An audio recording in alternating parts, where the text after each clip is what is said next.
Alright. Ito nga pala yung DC Technique. Size 8 to mga boss. Ang colorway niya, olive.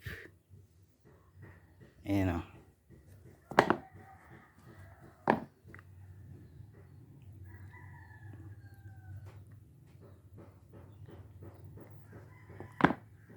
Pagdating sa insole niya, ganito yung insole niya.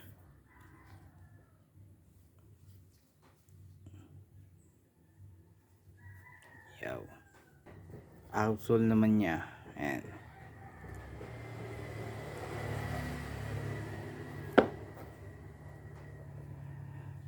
Pinang-skate ko na to.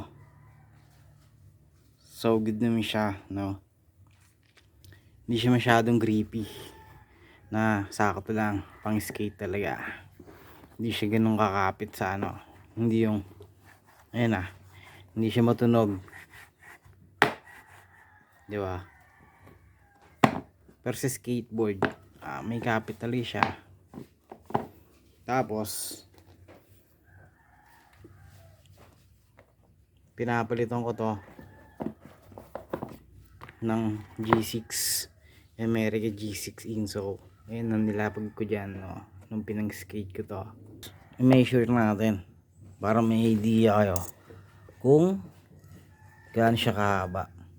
Ayun na yung outsole nya.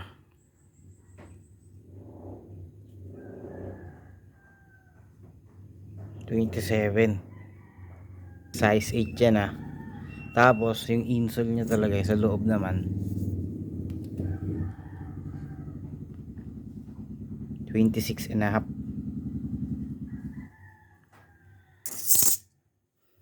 Pagdating naman sa fittings ko sa paa, sakto naman siya. Pero hanggang manibis lang ako ng socks, no? Pag yung sporty socks ang sinuot ko, medyo masikip na siya.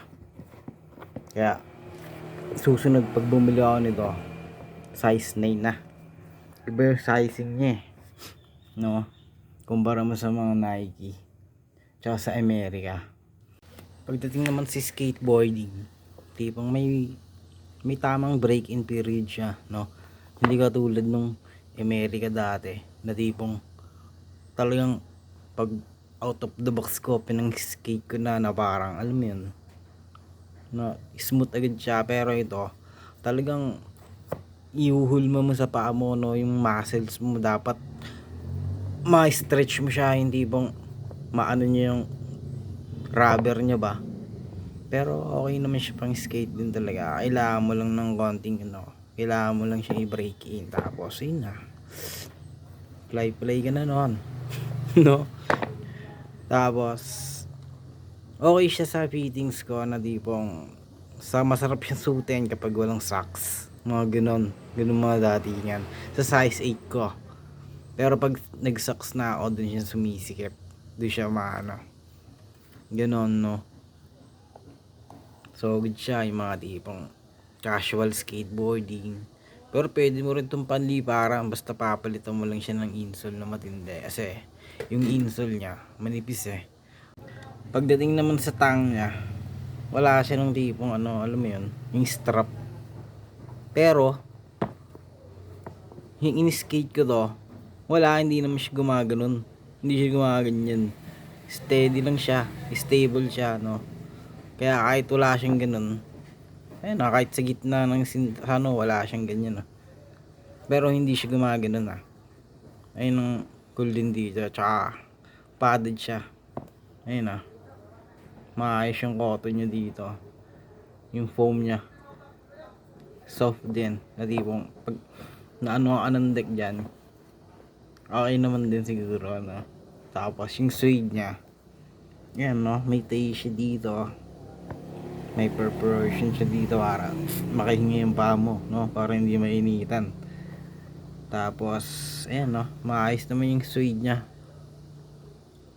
DC quality, oh. Yun, dito canvas yan, yeah. Ayun o.